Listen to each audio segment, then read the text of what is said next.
নমস্কাৰ সকলোকে পুনৰ স্বাগতম জনাইছো আমাৰ অন্য এটা জব ইনফৰমেটিভ ভিডিঅলৈ।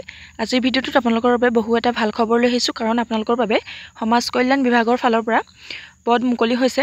যদি আপোনালোক এই সমাজ কল্যাণ বিভাগৰ ৰিক্ৰুটমেন্টৰ বিষয়ে ইন্টাৰেষ্টেড হয় আৰু এলিজিবল হয় সকলোৱে এপ্লাই কৰি ল'ব পাৰিব। ইয়াতে 10th 12th আৰু গ্ৰেজুৱেট কোৱালিফিকেশ্যন বিচাৰিছে। যদি আপোনালোক ইন্টাৰেষ্টেড হয় সকলোৱে এপ্লাই কৰি ল'ব পাৰিব।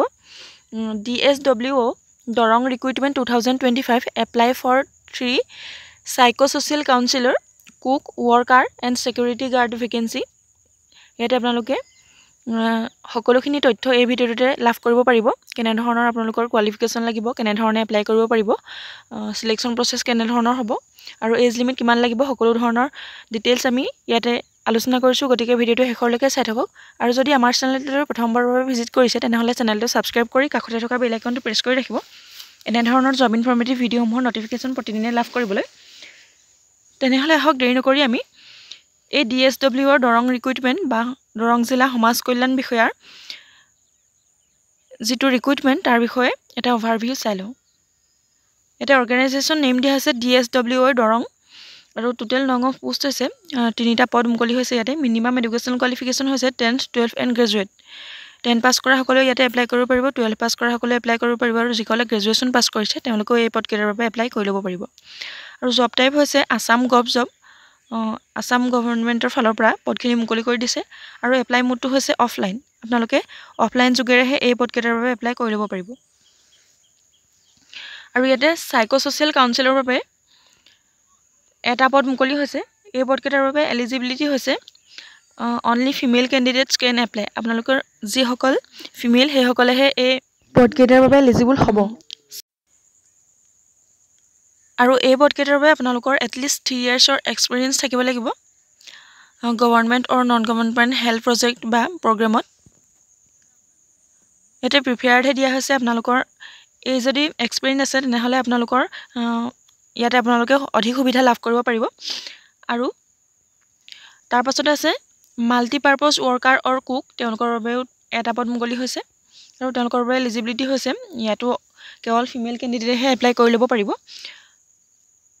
আৰু ইয়াতে SSLC পাছ হ'লে আপোনালোকে এপ্লাই কৰিব পাৰিব আৰু minimum of 2 years of relevant experience is required. আপোনালোকৰ ইয়াতে 2 years এক্সপিৰিয়েঞ্চো বিচাৰিছে।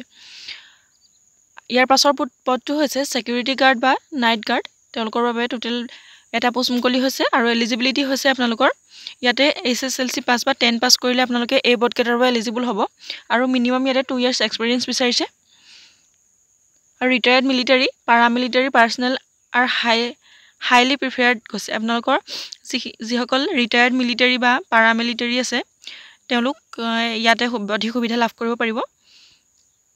আৰু এজ লিমিটৰ কথা কোৱা হৈছে ইয়াতে 21 বছৰৰ পৰা 40 বছৰৰ কেণ্ডিডেটে এপ্লাই কৰি ল'ব পাৰিব আৰু এজ ৰিলেক্সেশ্যনো আপোনালোকে লাভ কৰিব পাৰিব। SC ST 5 বছৰকৈ আৰু OBC MOBC 3 বছৰকৈ আৰু PWD কেণ্ডিডেটে 10 বছৰকৈ ইয়াতে ৰিলেক্সেশ্যন লাভ কৰিব পাৰিব।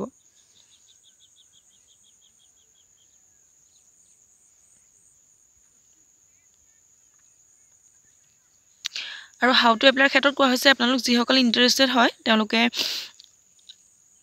Office of the district social welfare officer Darrang Mangaldai ইয়াতে দিয়া এই এড্ৰেছটোত আপোনালোকে এপ্লিকেশ্যন ফৰ্ম জমা দিব লাগিব। তেতিয়াহে আপোনালোকে এই পদকেইটাৰ বাবে এপ্লাই কৰিব পাৰিব। যদি ইণ্টাৰেষ্টেড আৰু এলিজিবল হয় আপোনালোকে এই এড্ৰেছটোতে এপ্লিকেশ্যন ফৰ্ম জমা দিব লাগিব। ইমানখিনি আছিলে ডিটেইলছ। যদি আপোনালোক ইণ্টাৰেষ্টেড আৰু এলিজিবল হয় সকলোৱে এপ্লাই কৰি ল'ব পাৰিব। আজিলৈ ভিডিঅ'টো ইমানেই আছিলে। চেনেলটোৰ প্ৰথমবাৰৰ বাবে সকলোৱে চেনেলটো ছাবস্ক্ৰাইব কৰি ৰাখিব এনে ধৰণৰ ভিডিঅ'সমূহ আগলৈও পাই থাকিবলৈ। আৰু ভিডিঅ'টো শেষলৈকে চাই থকাৰ বাবে বহুত বহুত ধন্যবাদ।